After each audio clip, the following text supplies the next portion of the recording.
Good evening, Faiza. Welcome. Thank you so much. How are you? Fine, thanks so much. And you? Good, good.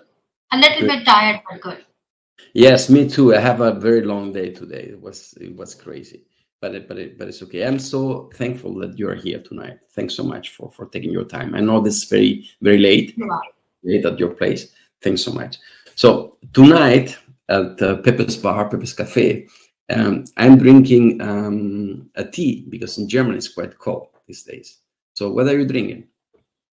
So I'm drinking chilled water. It's really hot here in Karachi. Yeah, Karachi is quite in the south, right? Yeah, it is. So it's like a beach town. I should not say it as town. It's a very big city, but it's right next to the beach and really chaotic. You can say kind of like an eastern version of New York, something like that. Yeah. Okay, great. I mean, I never been in Pakistan before. I've been, I don't know, is it similar to India? I don't have an idea. Or, Hmm. yeah. It is. It is. It- A lot of things are similar. So language, one of the main languages similar. Food is very similar. Culture is also quite similar. We also look similar. So yeah. yeah, but I mean the same with in Spain. There are Spain and Portugal. I mean, they have another languages, but we are very familiar with Italian and French. I mean, if they are hearing me now, they are killing me, but it's okay. So, Faisa, you were once, I think, or twice at the Agile Testing Days, right? And I was there once. once, yes, once. And the situation is that I know you, but I don't know you. You know. So who are you? Who are you? So so I'm a person here in Karachi, Pakistan. I belong to a Muslim family. I belong to a very traditional family, and I got the opportunity to get into engineering university. I started working in tech. It's been nearly 13 years now, and I've built a lot of things along the way. Currently, I'm here in Karachi. I have a couple of cats, and I love to cook and I love to garden. And other than that, I do a lot of volunteer work here locally in my community, both in tech as well as other things. So currently, we have a flood here in the country. So really actively working for the rehabilitation of people who are affected. I know. You have a lot of followers, not only in Pakistan but also outside, worldwide. I mean, I see that the people love you and follow you, and this is nice. All of this is the recognition of your work, right? Yeah, I guess so. Yeah. Yes, I guess so too. Are you a star in Pakistan? Uh, in certain circles, yes. So when it comes to the tech ecosystem, and you go and Google uh, diversity or gender inclusion in tech in Pakistan, I think you will find my name in the top three results. So, so it's been 5 years that I've been running this movement of adding more women to tech. Started a coding boot camp for girls. I've started a career acceleration program for women. I run the biggest women in tech community here. We have over 10,000 female technologists in the community. Wow. So it's a big community, and I do a lot of work in terms of speaking engagements, training, teaching. A lot of work around making sure that women get the opportunities because for someone like me, tech has changed my life.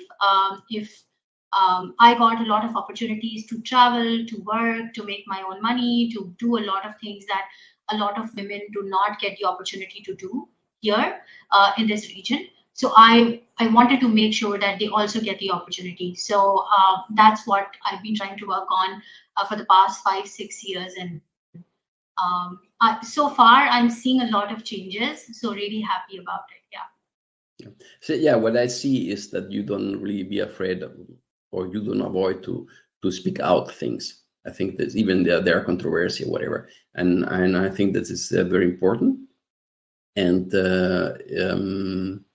it needs a lot of power, and to do that, not only power in the sense of being power, but really power from your as a person, just to have the really the power to do the things, and knowing that it's not easy, and important. I think it is in the environment where you are living in. I think this is important, and as you said, you are Muslim. You are a very traditional Muslim family. It's religion is a topic for you, for yourself, because, for example, for myself, I'm from Spain, and many people assume that I am a Christian.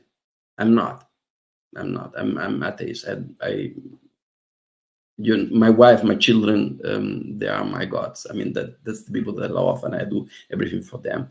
And but I respect that much, because even my family is not religious. So I grew up in a family where I made an interview where the women are quite strong, and I like a strong woman like you too. And this is important for me. But I have a lot of friends from Israel, from India, even from USA, also from Spain, that they believe in the religion. And for me, when I see that they, I don't know how to say this in English, but when they live their life really based on this religion, is, for me, it's a very strong message. And I think, oh my God, I would love to have that kind of power in myself to believe in something and to follow it. Okay, so how is that in your case?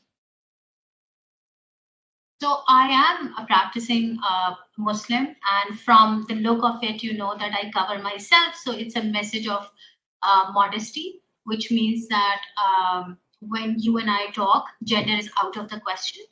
So it's just two human beings talking. So that's the message that it conveys, a message of professionalism, a message of modesty. So so I am a fairly religious person, and I'm also a practicing a Muslim, and so is my family. And I think a lot of it is because, you know, the kind of family that you grew up in. But other than that, I think in my case, when I was young, I started reading about religion and learning about it, and I went to school a little bit about that also, to get to know what exactly it means. And I came out kind of like a different kind of Muslim, in the sense that a lot of things that I believed earlier, in terms of you know, the messages that were really fundamentalist, you would say, or the messages that were really reactionary, when you actually start to study it, you realize that it's very calming and peaceful, and the message is very different from what you have heard all your life. And in my case, and in my country especially, a lot of restrictions are put on women by using religion. But when you read religion, there is nothing about that. A lot of the instructions are just general instructions for everybody, but they are applied specifically on women. And a lot of instructions are also based on the time that the scripture came. So you cannot implement those things in today's world, because, of course, you know, that's a different time. So, um, so yeah, and this is a huge delay, both here in Pakistan and a lot of other Muslim countries also, especially on this side of the world. That religion is kind of used to tell women that you cannot work, or you cannot study, or you cannot do this and that. But from what I've learned, I did not find anything like that. So, yeah. That's good. That's good. I mean, should be in that way. Should be in that way, I guess. So you talk about your childhood and so on, and I'm one of the topic that I like when I interview people is to talk about the childhood, because when I speak about myself, and myself is just how do you call, a mirror of my childhood. There are a lot of things that happened in my childhood. For example, my father died when I was quite young, or in the family that I grew up, and so on. There are a lot of things that shape myself, okay, in the person that I am today. I think I am a better person now than maybe 30 years ago. Let's say, let's put it that way. Okay, because I grew up too. But how was your childhood? Um, a kind of rough in a sense that I was the eldest in my household. I have two younger brothers, and I was severely dyslexic. And at that time, like I was born in 1987. At that time, nobody knew here what dyslexia was. So school was really rough, especially the first few years, really rough. And on top of that, I wanted to study. I loved studying, but I could not. So it was like a huge struggle. Other than that, I think at that time, here, the city that I live in, Karachi, we had a lot of, trouble in terms of, uh, internal terrorism and stuff like that. So it was also very rough in terms of safety. And it still is. It's unsafe here in Karachi in some aspects because, again, we are in the part of the world that is very turbulent when it comes to these things. So when I was growing up, it was really turbulent. A lot of things you couldn't do, a lot of things were restricted because the city was always in chaos. Other than that, again, in our culture, so we live in big families. So I was really close to both of my grandmothers. I've spent a lot of time with them. They taught me a lot of things. They taught me how to cook. And I think they were the ones who basically got me out of that, uh, you know, uh, weird mindset that I cannot do anything because they taught me a lot of things. And one of my grandmothers, my paternal grandmother, she never went to school, but she was one of the best storytellers that I have ever experienced. And I read a lot of books, like a book a week usually. And I've never come across a better storyteller than her. And the other grandmother that I had, I think I used to say that there's nothing in the world that can kill your soul because she was such a delightful person, and I think uh, both of even though with a lot of things happening around, I think both of these people were kind of the grounding factor in my life.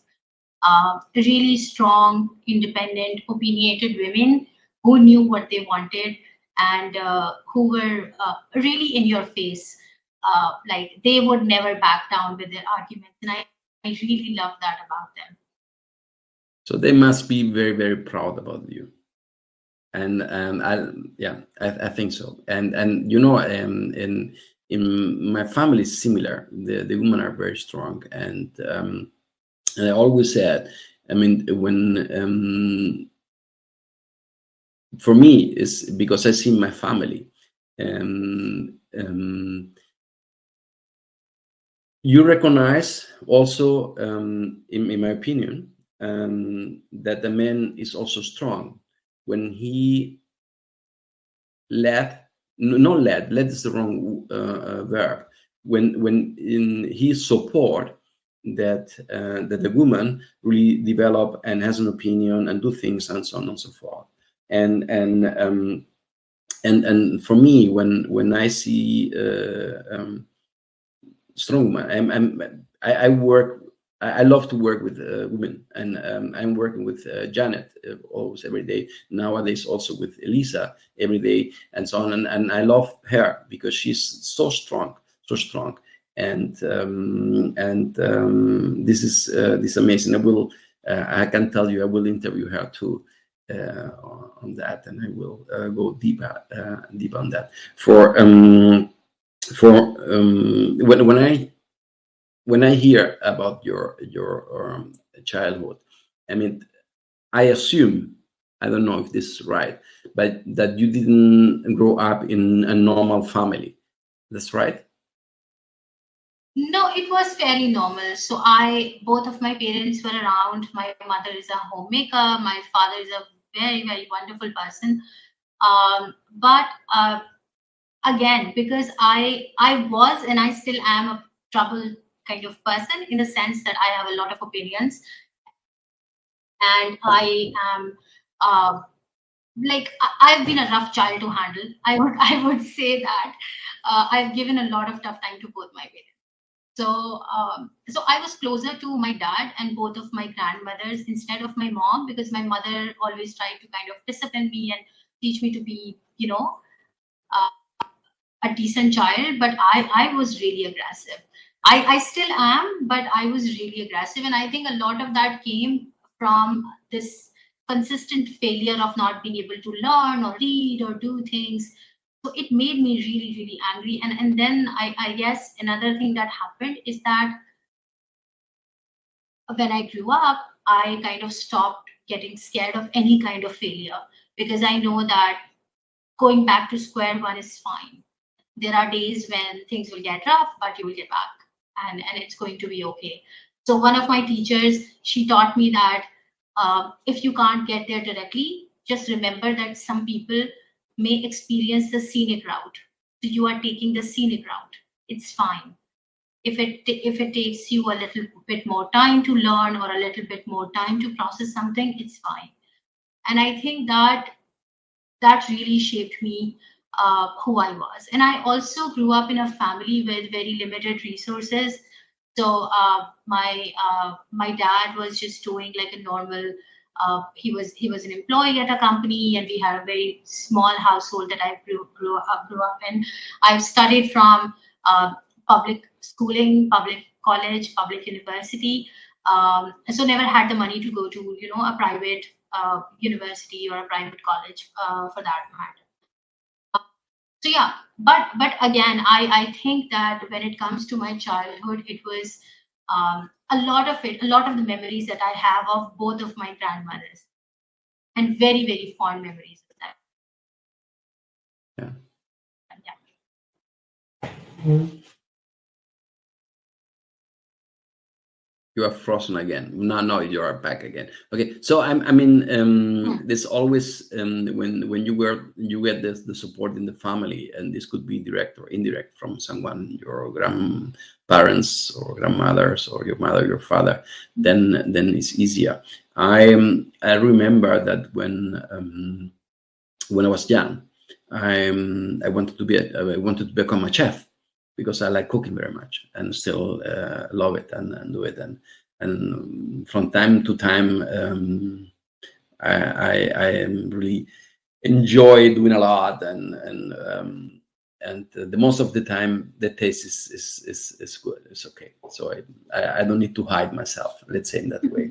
But at the time, when I asked my mother that I want to become a chef, she said, never, never. It's too much work, no money, no family life, forget it, nothing else. So I became an electrical guy, so, and master. And so how was for you when you did you tell your parents, okay, I want to go in this direction, and they said, okay, we support you, or they said, oh my god, trouble again? No, they really supported me, and that was a wonderful thing, because my mother, she was really good at maths, and she wanted to get a degree in maths. But again, that whole cultural thing came in between, and she couldn't go to a university. So when I started talking about getting into computer science and learning engineering, both of my parents were really happy. Even though a lot of people, because we live in very tight knit families, and uncles and aunts, and a lot of people, everybody's together. So everybody really unsure that why is she going to a public engineering university? How does it make sense? She's a girl. Where is she going to work? What is she going to do? So there were a lot of kind of backlash. But both of my parents were like, no, if she wants to study engineering, she's going to study engineering. She can do whatever she wants to do, and as long as she does good at it. And my dad used to say that you did all you gave all to your studies, and you made sure that you did well, no matter what circumstances were. So I cannot just you know let you not study just because you are a girl. It doesn't make sense to me. It doesn't make sense to me that I do not give you the right opportunities. So they let me go to university,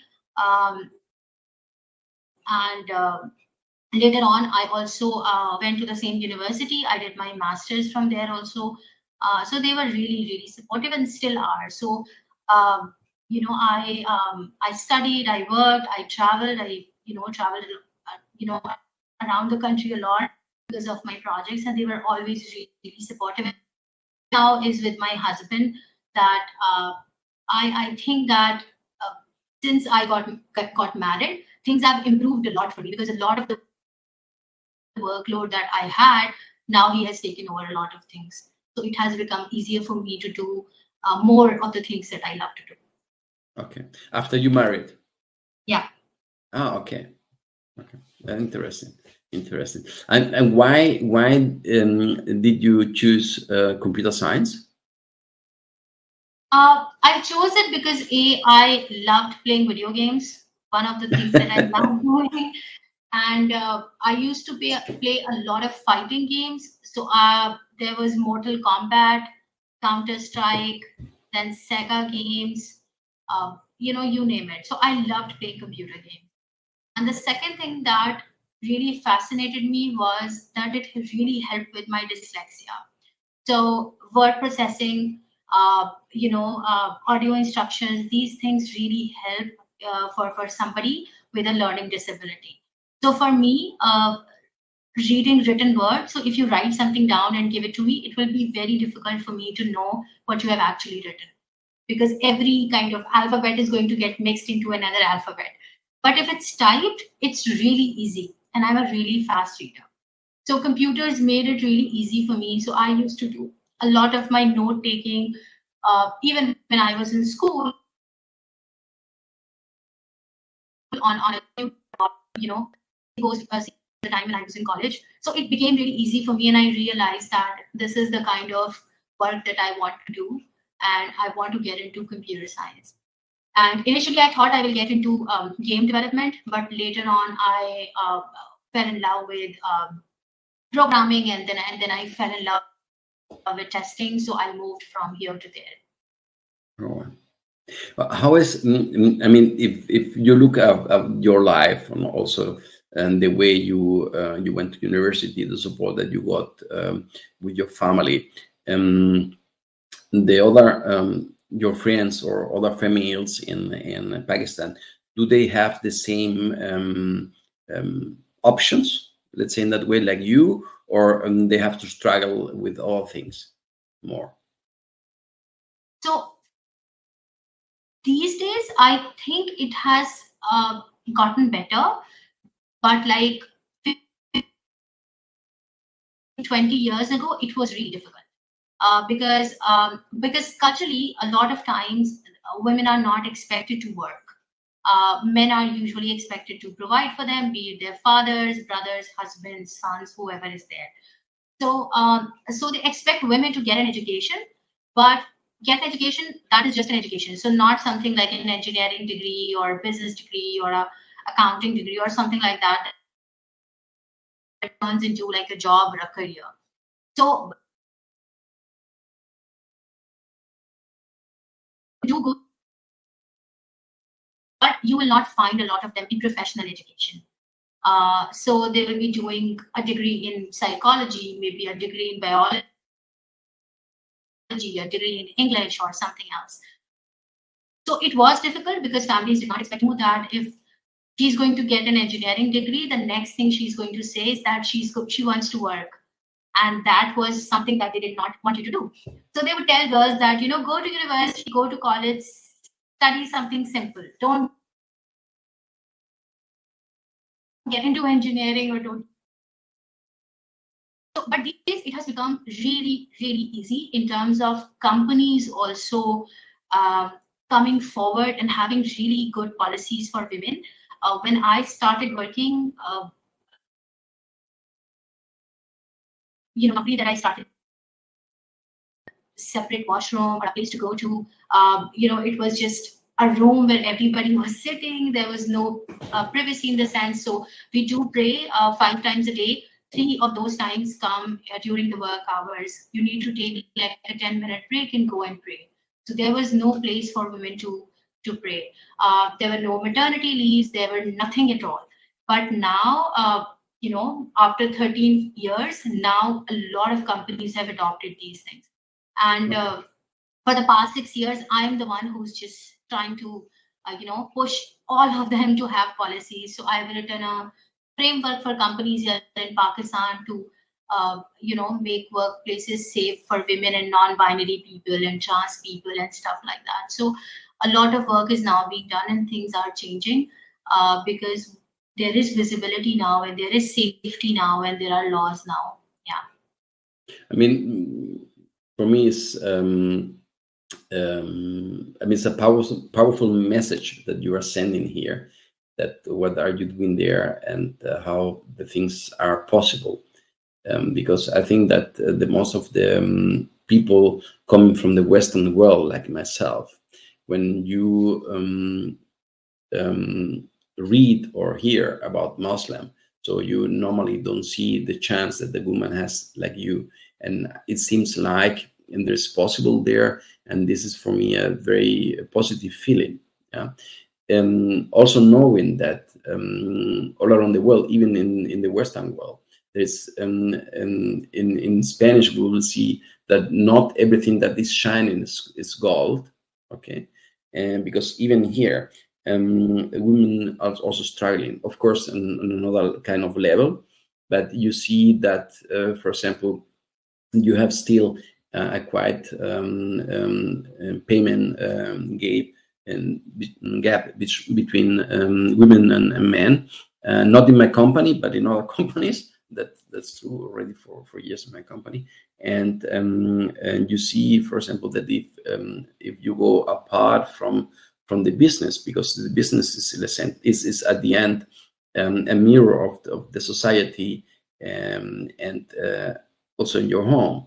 And for example, still today in Germany, and in Germany has changed in the last 20 years. But when I came to Germany 30 years ago, in Germany, in my opinion, or the things that I have seen at the time, the women here had led rights, let's say in a way, led rights that the women in Spain.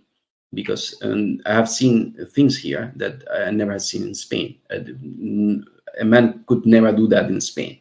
So, and but still today you see that the women really carry the most of the work at home, and do all the things with the children and so on. And the things are changing, and but still.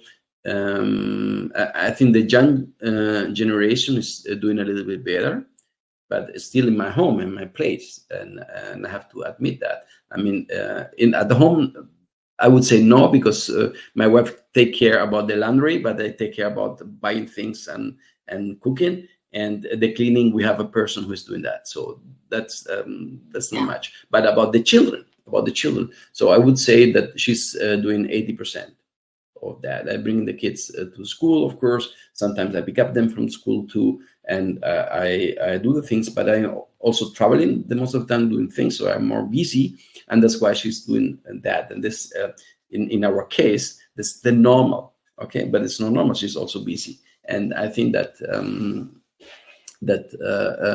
things need to change a little bit. Also in my case, I guess. Okay, so but how is there? Is also the same there? Absolutely the same. So here, most of the care work, and because these are generational households, older parents live with their children, and a lot of times siblings, even those who are married, live together. So these are like big families, big households, and in that, women usually do most of the care work when it comes to children, when it comes to elderly, and men are usually responsible for things outside the home. That's the norm here. But things are changing because a lot of women are now getting education and they are now getting out of the house and They are asking for help when it comes to care work, which is amazing. So now we are seeing that we do have proper agencies that can get you care works and nannies and stuff like that. And companies are also having daycare centers within their campuses and stuff like that, so which is great. So here, a few like big software companies, all of them have daycares, all of them have and daycare is not just for mothers but for parents actually. So and they also have very great parental leave also. um, Again, 13 years ago it was not there. In most cases, I think, if you're getting married, the company will tell you that, oh, you're getting married, so you would want to have children now, we can't give you maternity leave, so you might as well leave. So that's how it was. But now it has changed, and uh, a lot of things are also changing because there is visibility. So when 6 years ago, I think I was teaching at a university here in Karachi, and in the classroom, one of the girls asked me that, are there actually any women working in tech in Pakistan? And I told her yes, and she said, but I know only two. One, you, because you are my professor, and another one, and her name is Jahara. She's like the top women in tech here in Pakistan. She runs a lot of accelerators and stuff like that. Very, very amazing person. She's one of my mentors. She said, we only know two women. You, because you are a professor, and she, because everybody knows her. And I started the community that I run because of that one comment, because I wanted to bring visibility, because I knew hundreds of women who worked in tech. A lot of my class fellows, a lot of my colleagues were women. So, and when we started the community in 2016, it's been like 6 years. Now there are 10,000 women in that community who are working in tech in Pakistan, and there is visibility. You won't see manners here because now women are invited, because now there is visibility. We have built a directory. So if you are looking for a women speaker in a certain subject area, go and take a look there. You will find an expert there. So a lot of work that we have done in the past 6 years is to bring that visibility and kind of break that idea that women are not professional, or they are not working in the in the workspace and in the tech ecosystem.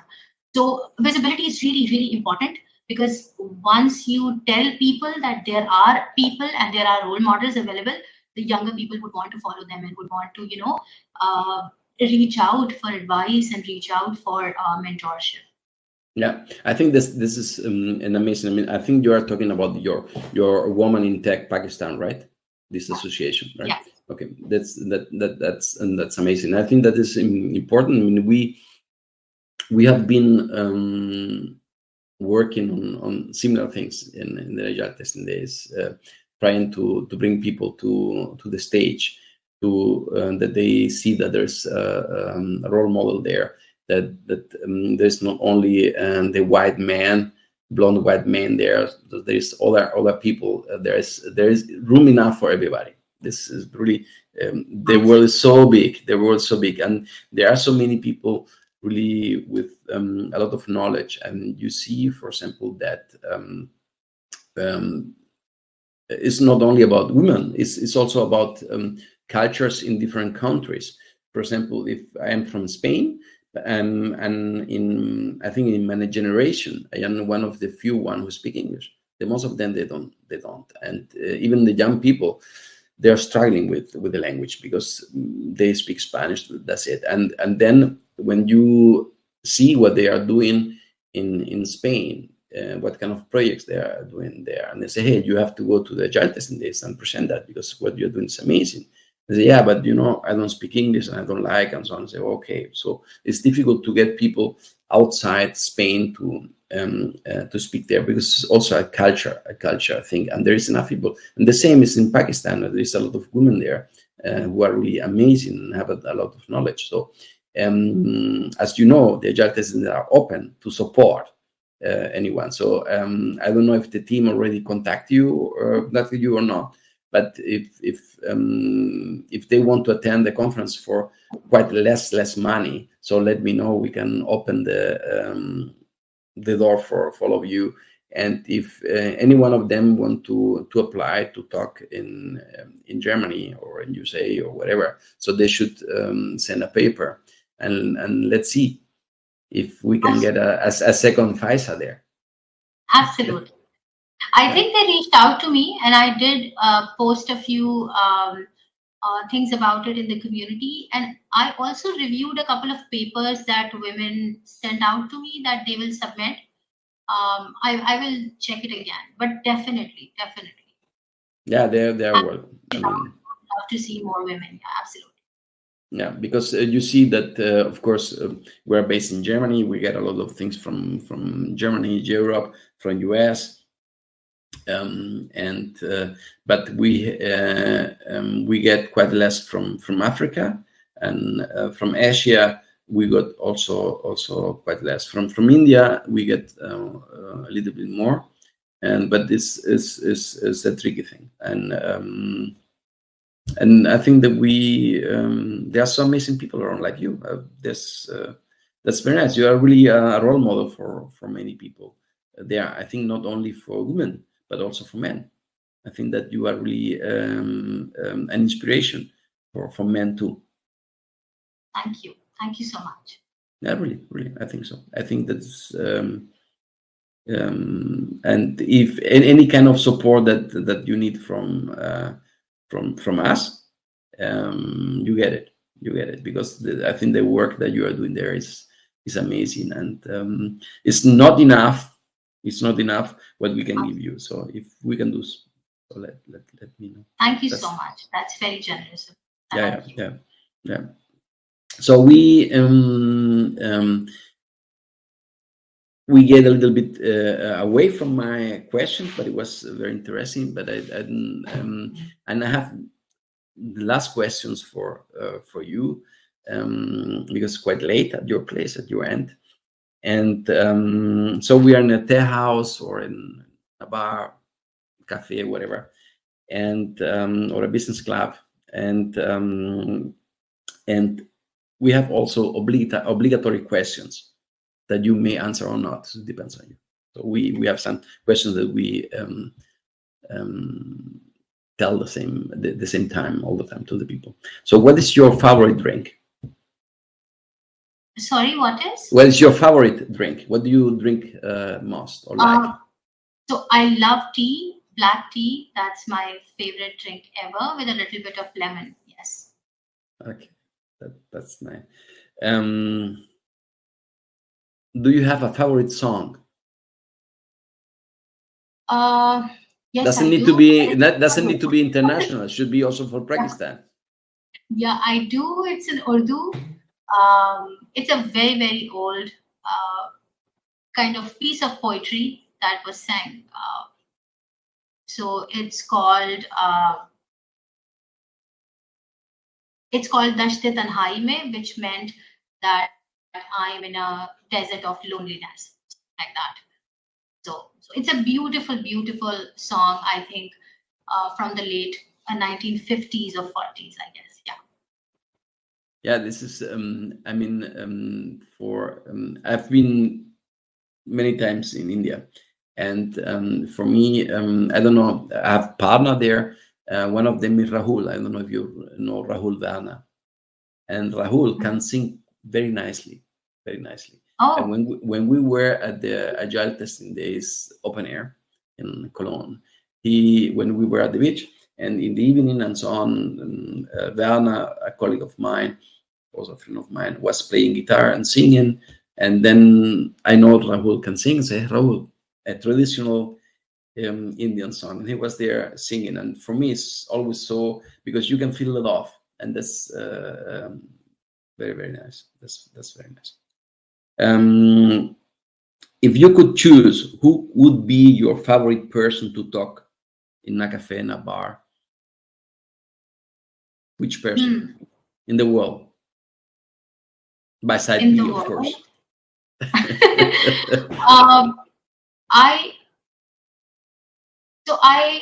A friend of mine, she lives in the US. We are like far apart, but every year Most of the time she travels to me, and or we meet somewhere else in the world. So I think she's my favorite person to talk to. Yeah, absolutely. But I think that the talk is always very, very long, right? You're talking for hours, I Yeah, guess. absolutely. Hours and hours. Yeah, yeah, yeah. Yeah. It's the same thing with my. I mean, okay. So I'm your bartender tonight because I am in a bar. Okay. And my experience, I don't know if you know that, but I many years ago when I was a young man, I worked in a bar. I was a bartender. Oh, Okay, so and at some point when you know the people at the bar, and when they have drunk a little bit and you're talking, at some point they may make a confession. Okay, what's your confession tonight to me? We are alone. No one is here. so right. So I think my confession would be that a lot of the work that I do for Women in Tech PK and the coding bootcamp that I run, I think that I would want to. I've started thinking about passing it on. I've started thinking about having someone else take it up from me and take it further. And every time I try to have this conversation, people shut me down that no, nobody else can do it. It's scary work, and you just headbutt with a lot of people.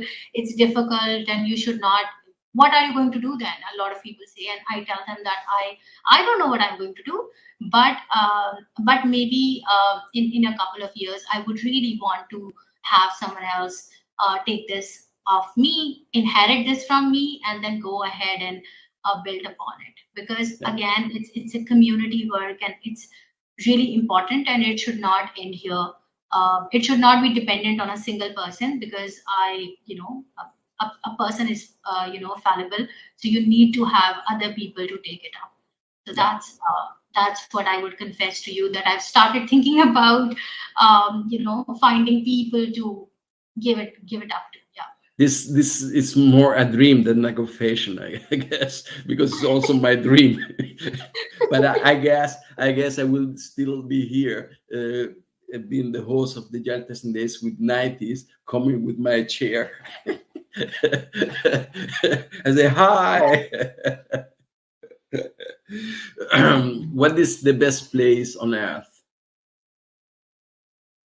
So we have a national park here. It's called Devsai National Park. It's famous because they say that fairies live there. At the north, right? Yeah, it's a beautiful place, and there is a lake called Shivsar, which means the blind lake. And it is, I think, one of the best places in the world to be and to experience. I went there, and I was planning to go there this year also, but I could not because of the flood. So it is the place that I want to be. You can't live there. It's a national park. You can just go there. It's wilderness, but it's one of the best places on earth for you to experience, nature and earth and everything. Yeah. If I'm been there, I will visit. It's a beautiful place. Yeah. The best way to say bye-bye or goodbye. How's the best way to say bye-bye?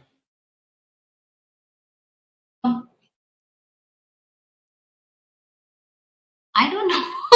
I'm not sure. I give you a hint. Kuda Hafiz. Oh yeah, absolutely. That's how we say it. Khuda Hafiz. Yes. Faiza, thanks so much. It was a big pleasure. Yeah, and you are welcome anytime to the Agile Testing Days.